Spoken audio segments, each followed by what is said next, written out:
эмки шайлоо буйруса бардыгы процедуралардын негизинде алып карай турган болсок 30 ноябрга белгиленет. 30 ноябрда үстүбүздөгү жылдын шайлоо болуп көрбөгөндөй таза өткөрүүгө биз бел байлайбыз.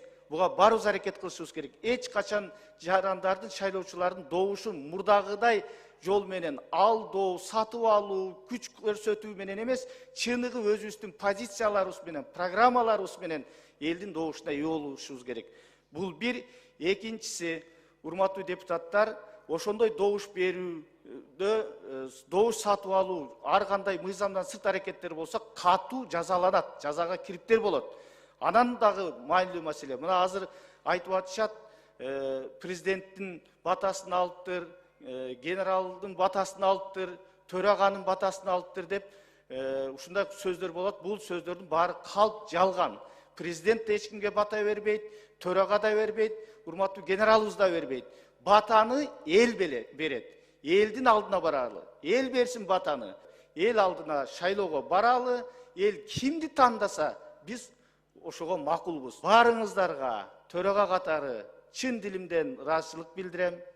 Баарыбыз колубуздан келишинче бүгүнкү гүлдөп өсүп өнүгүп аткан кыргыз мамлекетин курууга өз салымыбызды коштук. Биз сөзүбүз менен, ишибиз менен, добушубуз менен, жазган мыйзамдарыбыз менен коштук деп мен толук ишенем. Бар болуңуздар, шайлоого баргандарга ийгилик каалайм. Баарыңыздар элдин батасын алып утуп келиңиздер. Кудай буйруса, Куда кааласа, ушул парламенттин бийик трибунасында жалаң кыргыз мамлекети үчүн, кыргыз эли үчүн кызмат кылган уул кыздарыбыз депутат болуп келишине тилектешпиз. Бар болуңуздар, ишиңиздерге ийгилик, жакшылыкта, ийгиликтин үстүндө көрүшөйлү. Бар болуңуздар, рахмат.